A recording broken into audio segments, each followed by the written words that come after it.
National Conference on the Implementation of the Integrated Criminal Justice System has begun in Boksburg. The gathering will focus on strengthening the system. The Criminal Procedure Act of 1977 will also be reviewed. Justice and Correctional Services Minister Ronald Lamola says the process will restore trust in the country's justice system.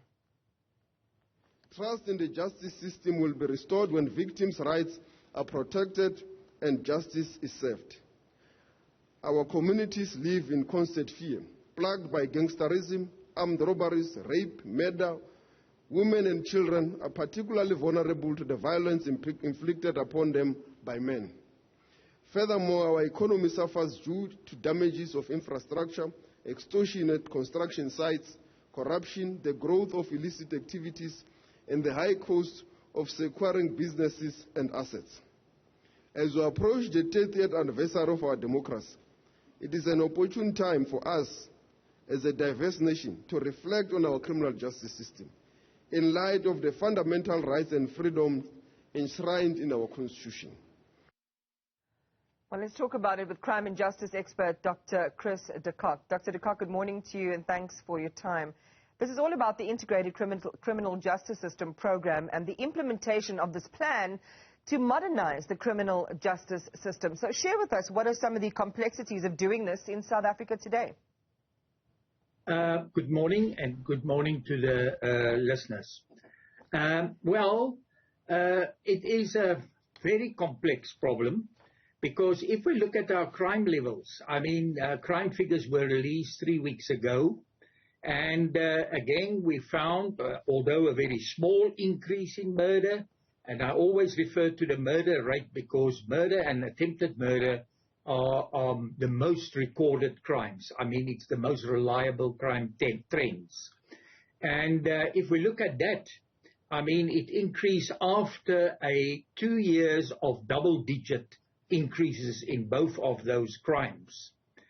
So something is wrong, and I think they will have to look at the total criminal justice system, starting off with the police, of which I've got the most experience and the most knowledge. For example, I just think we don't have enough police members, or we don't have enough police members on the ground, in the streets, visible police members. Also, I think at station level, not everything is done to understand the crime within that precinct. You have to understand the crime, you have to know the crime pattern, you have to follow it, and how, if you take any action, how you shift the crime in another direction.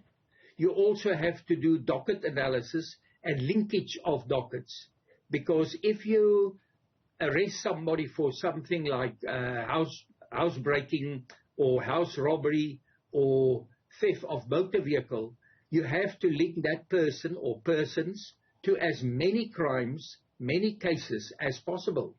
Otherwise, you're not going to oppose bail successfully, and you're not going to get the right punishment in the end.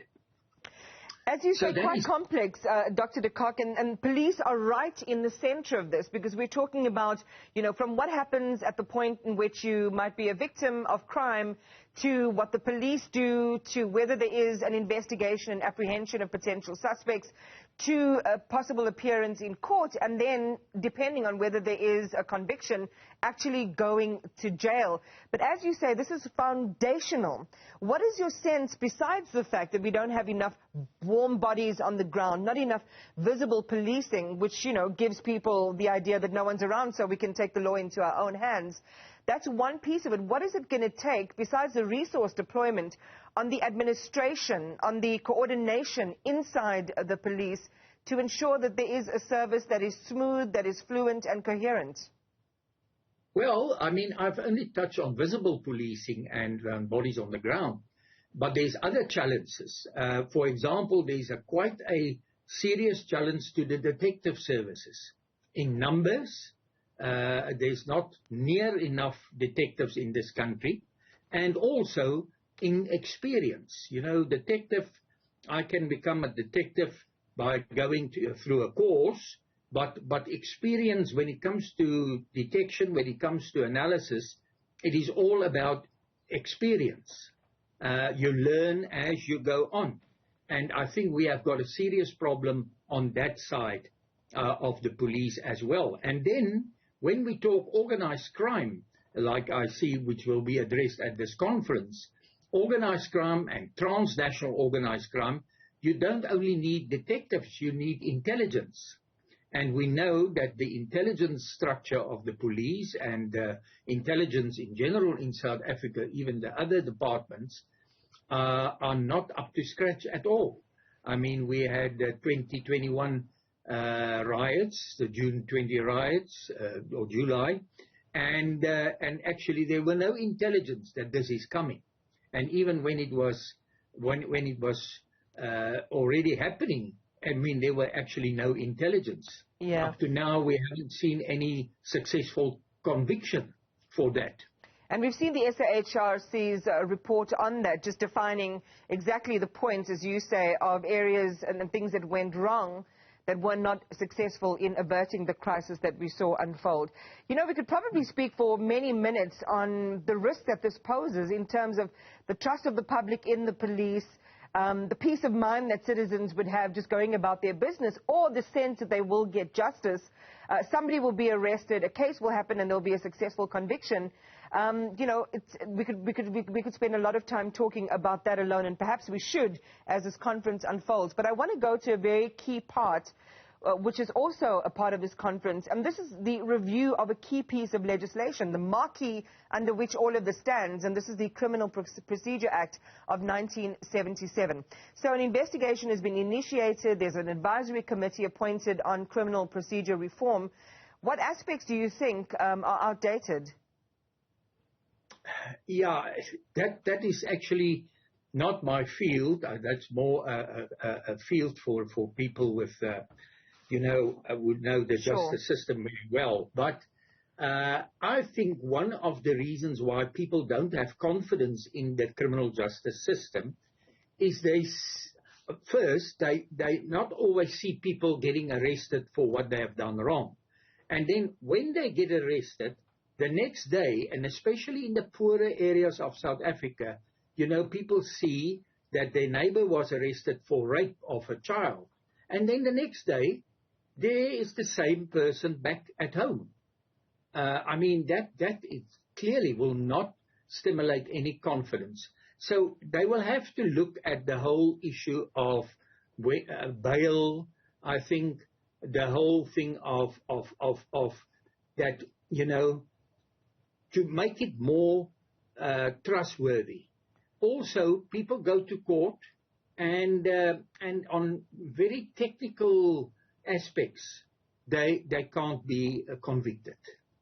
I think that for the people in the street, especially, as I say, in poorer areas where people are really under pressure of crime, that doesn't bring any trust. To give you an example, and I always use this example, analysis in Khayelitsha many years ago, but I'm certain if we go there today, we'll even find it more, found that people travel late home, very late in the evening, you know, from their work, especially in winter, it becomes dark quick. And then they are robbed, and then people are even killed during those robberies. And the bodies are only discovered the next day. And there, the population, the people doesn't go to the community doesn't go to the police anymore because they've lost all trust. Because they say they know who killed this person and who robbed this person. So what happened in that cases is usually they take the mob justice.